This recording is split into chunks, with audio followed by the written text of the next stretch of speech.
Hello everyone, and welcome back to a brand new episode of Slay with Zay, and I am your trans tutor.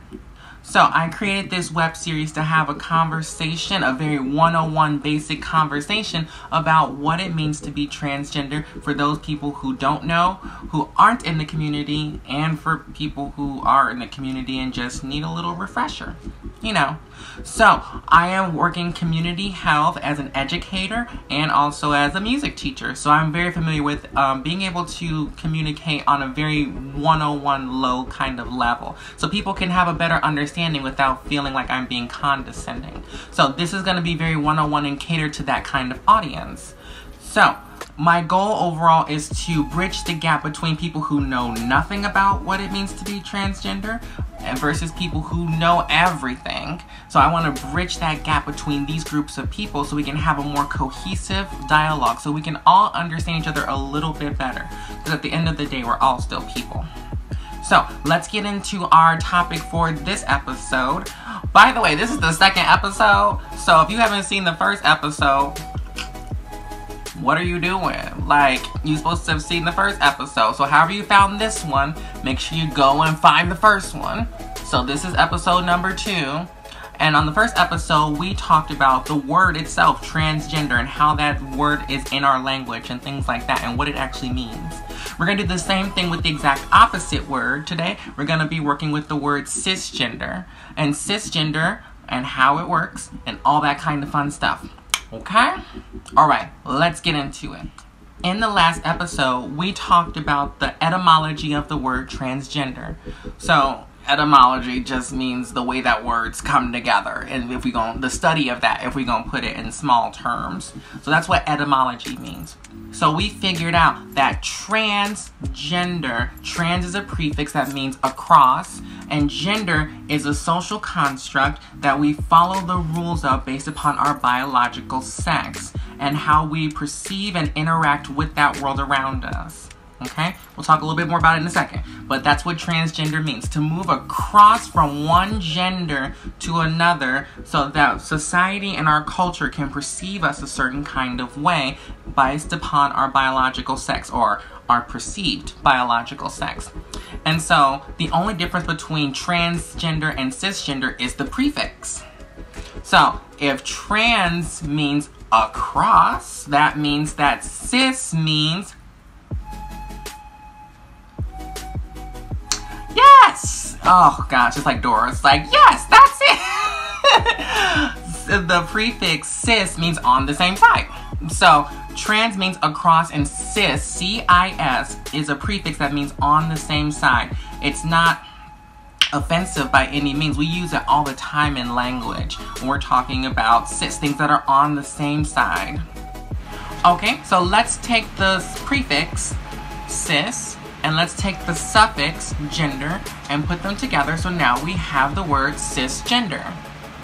So we talked about the gender spectrum last time. So upon your birth, you are assigned a gender based upon your biological sexual characteristics. So if you was born with the penis and testes, you are assigned to be a boy. Okay? But if you were born with the clitoris and vagina, you were assigned to be a girl.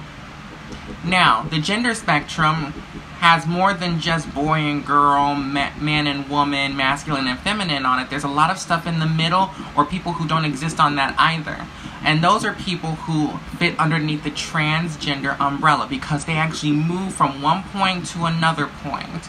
They go from masculine to feminine, or feminine to masculine, or they're not on the spectrum at all, or they're somewhere in the middle.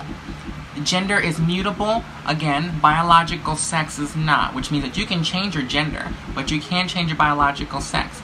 But just because you are given a gender, which is a social construct, you can change that, but you can't change the biological sex, which again, trans people are very much aware of. But we're talking about cisgender people. Cisgender people are simple in this way. When they were born, and they said, this is a boy child, and the child grew up, and they interacted with the world around them, and they treated them as such, as a boy child, and they were like, yep, this is right. And then on the flip side, when they were born and they were treated as a girl and they were assigned girl at birth and they were interacting with the world as such as a girl, and they said, yeah, this is right. So, cisgender people's gender is on the same side as the biological sex that they were determined to have. So, it works out well for them in that way.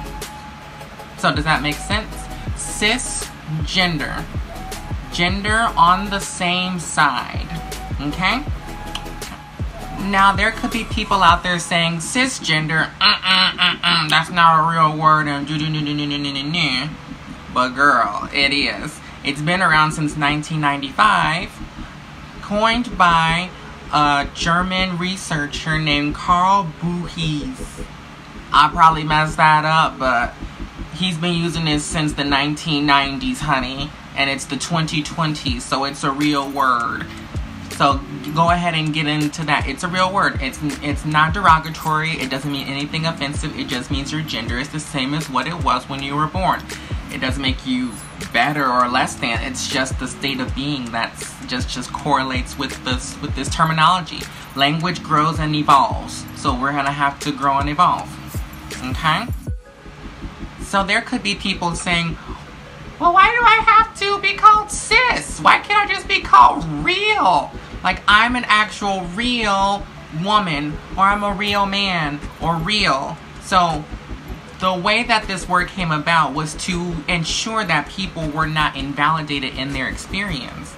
Because remember, people whose gender did not match the one they were assigned at birth have it in their spirit, in their heart, just like you do, that they are the gender that they are on the inside. You can't take that away from somebody. So you have to listen and learn and respect what gender they are. No one's more or less real because of what their biological sexual characteristics are. If we want to be honest, people who, you know, menstruate aren't just cisgender women who are born female. No. That may be a majority, but it's not all. There may be men who don't have, you know, be able to create a lot of sperm and be able to create children. Does that make them less of a man? No.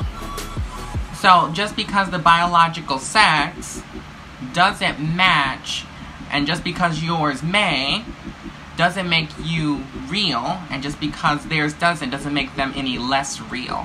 So in Janet Mock's book, Redefining Realness, she goes over this very clearly, so I recommend that book. Again, Janet Mock, Redefining Realness. Thank you so much for watching this video. If you liked it, please give it a double tap on Instagram, give it a thumbs up on YouTube. If you like it on Facebook, give it a heart. That would be so sweet. Now on Twitter, if you like it, give it a retweet. Now, what I will say is that we talked about being cisgender today, so that just means that the gender that you were assigned based upon your biological sex matches who you are. So, the opposite of that is being transgender. Neither one of them are derogatory terms. Neither one of them are offensive. They're just facts. And both of them are real words. So, please use them in your language to help expand and educate other people, just as I've educated you today. Okay? So, thank you for tuning in to another episode. On the next one, we're going to talk about biological sex and gender. So, thank you for tuning in. This has been Slay with Zay, your trans tutor.